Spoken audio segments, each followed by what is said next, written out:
Welcome. My name is Raven Rudolph, and you are listening to the podcast Budget Your Energy, episode number 5.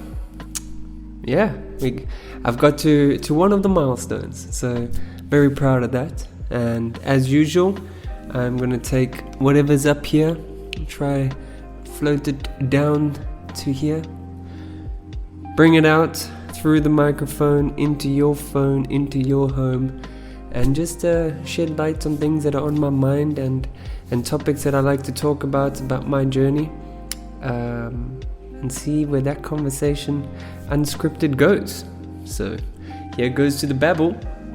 But the topic I want to discuss today is a sentence that popped out in a book that I was reading but quite a while ago, and I saved the sentence and I never really used it because at that time everything was smooth sailing, the ocean was smooth, the wind was up, the sails were blowing, and that sentence is, it is easy to be correct when it is convenient. And there's so many different ways to apply this sentence. You can professionally, personally, in sports, in life, in relationships, internally with the relationship with yourself. It really made me think. So starting on the professional side, I think with regards to me being in hospitality and in bars, I've worked on some teams and many pre-openings in different teams and met different people, and one of the main things was that I witnessed and observed I witnessed and observed times in which, when the pressure was not on, when the responsibility was not on the shoulders yet, when push didn't come to shove, relationships formed very nicely. People were in a good space with each other. They were able to talk to each other. They were able to help each other, lend a hand, and then laugh with each other, entertain each other. And then it would go into the situation where the stakes get real, in the hotel or the bar or whatever has to open. And then people, and this is not everyone, this is just an observation, but then you would see certain teams and people start getting more about defending their position and place rather than working together anymore, and simple things like asking for a hand in your department that is completely outside of the department who you're asking from. And then to see people, so there's two sides of this, to see people look after themselves before yourself, which is not a bad thing, right? Because at first you cannot help others if you have not helped yourself. You cannot, if you have this much energy and you spend this much on helping everyone else, you're probably going to give them bad help and you're going to forget yourself. So I understand that perspective, but I also have doubts when you are in these places, and doubts is the wrong word. I have my reservations when I am forming relationships or trying to discover the person or people that I'm dealing with in easy times, because I think that is majority of the time not where I find out the true colors of this person. At the same time, I have made my closest friends and my closest relationships through the hardest times. So that's the good side of what I'm trying to talk about. It's not doom and gloom at all, but the good side of it is I have fallen and hit lows and had certain people disappear, but certain people stay. And those people that stayed in the hard times, that's why my circle now is so small, that honor circle. People always talk about that, but that's why I have a trust that cannot be broken for these people, the loyalty that cannot be touched, and a phone call that will never be ignored. So that's what's interesting about both of these. And let's move on to, let's say, a sport. Could be the same as well, where you have everyone in alignment during a social situation, right? And you're on this team and you're all laughing and giggling, and then what happens when that person makes the mistake that makes the team lose? The reaction is very important for me from the rest of the team. Is it about number 19 dropped the ball on the side, or number 12, whoever the name is, missed the goal, or my partner in paddle hit the fence, without a bounce? How we react in loss truly defines who we are and who people can see us to be, and what our legacy becomes. Going back to sentence, it's easy to be correct when convenient. It's easy to be nice to your family when everyone's got a job and the bills are paid. It's easy to be friends with people when you're both going into a bar or restaurant where half on the table. It's easy to say sweet things to each other when the environment around you is correct and smooth sailing, as I like to say. These are definitely important. I'm not saying they're not important, but they are not the definition of character for me personally. And now to move away from that, I'm really just going on to an internal relationship. And I'll speak specifically about myself. This year, I have been very vocal about mentioning that my desire to gain weight, to eat a bit better, to look after my body. Now I'm in my 30s. I think it's probably late, but definitely a time that I should start being a bit more mature in how I look after my body. So when everything around me is peaceful, it's very easy. It's very easy to wake up early when you have no stress of a deadline at work. Do some sit-ups, prepare some food. It's very easy for me to record these in advance and cut them up and schedule them when I don't have a hotel to open, or I have, let's say, job security sorted and all these kind of things. It's very easy for me to be in touch with my family, for example, when I don't have too much going on in here. Not too much, when I don't have a lot more stuff going on in my mind, or problems to solve in my life and decisions to make. That is not the definition of who I am as, let's say, in a friendship, relationship, familyship, whatever that word is, what I am in a team. It's very easy to walk into beverage teams and just high five everyone and say, hey, smile, and let's get this going, and we're together, when there's only 3 people at the bar. There's no complaints to deal with. That's when it's convenient. But I believe that we have these life hacks and these moments that we need to use to our advantage in order to step up in the inconvenient times. To show true strength and character in an inconvenient time is a person that I want to listen to and learn from, and talk to or observe.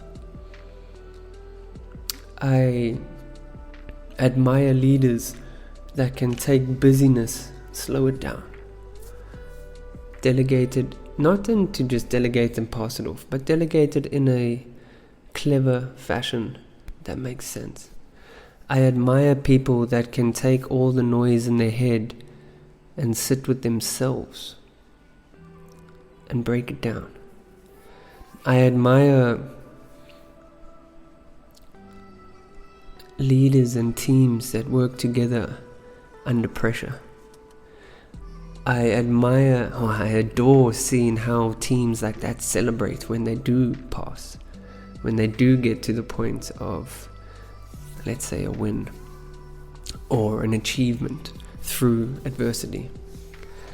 I admire looking at myself in the mirror, not looking at myself, but I admire it when I'm able to take the noise of the world and completely bring it down to a bite-sized level of understanding.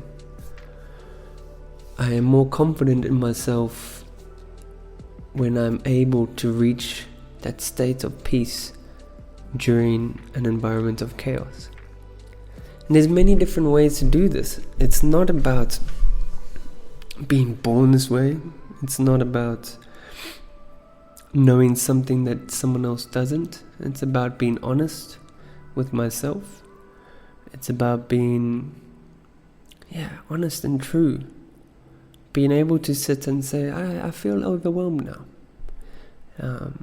I'm not able to write a blog post, for example, or I don't have the energy to record, or whatever that could be. And to say, okay, that's how I feel. Noted. Now what are we going to do about that? Where are we going to go to next? What is the step that can be done with very little effort in order to move in the right direction? If I wake up and I feel horrible or tired or overwhelmed, but I manage to do 15 sit-ups instead of 50, it's still a step in the right direction. And it's still a mind game with myself that says, could have done nothing, did something. Rather do 100% of something than rather do a little bit of something than 100% of nothing. And I think it's important to apply that into day-to-day life too. I think, you get to work and it's just not your day. Don't give up. You don't have to achieve everything on your to-do list. But prioritize or choose a couple of things and get those out the way, just because you can. And let me know how you feel after that. I think aligning yourself with people that really, really, really not have your back, but that are there in the tough times, is people you should, seeds you should plant in your garden, people you need to keep close, relationships you need to nurture and water. These are longevity relationships. Not friends, relationships. These are things that will last longer than you. These are relationships that can build futures. And these are important. And I'm very grateful to say that I do have these. Not many, but I do have them. And that makes me really happy and fortunate. But going back to the more practical side of it all, not as in-depth as that, but let's say you I'll go through an example. I had to write for the Substack blog post, Budget Your Energy, because I said I would do it once a week and I have to hold myself accountable. And I just was not in the mood at all. Not at all. I had my computer open, then I scrolled across to YouTube, then I went on to see if things were for sale that interest me, or what the newest guitar is, or how Steph Curry is playing in basketball, or who's doing some crazy moves in paddle. But I did not start writing. And then I checked myself. I caught myself in this procrastination, and I realized it. Going back to the first step, realizing, not in the mood. Also human, not my most efficient state. Check. Now what happens? Now what do I do? Do I carry on scrolling and be upset? Upset is the wrong word. Let's say disappointed with my outcome. Do I not be accountable for what I've said I would do and question my character? And there was a beautiful thing that happened when everything was convenient and easy. I'd set up a habit. Now, if you go read the book, The Power of Habits, they talk about the habit loop. And it is about setting a cue that creates a reaction and then has a reward. And that's a circle of a habit, a loop.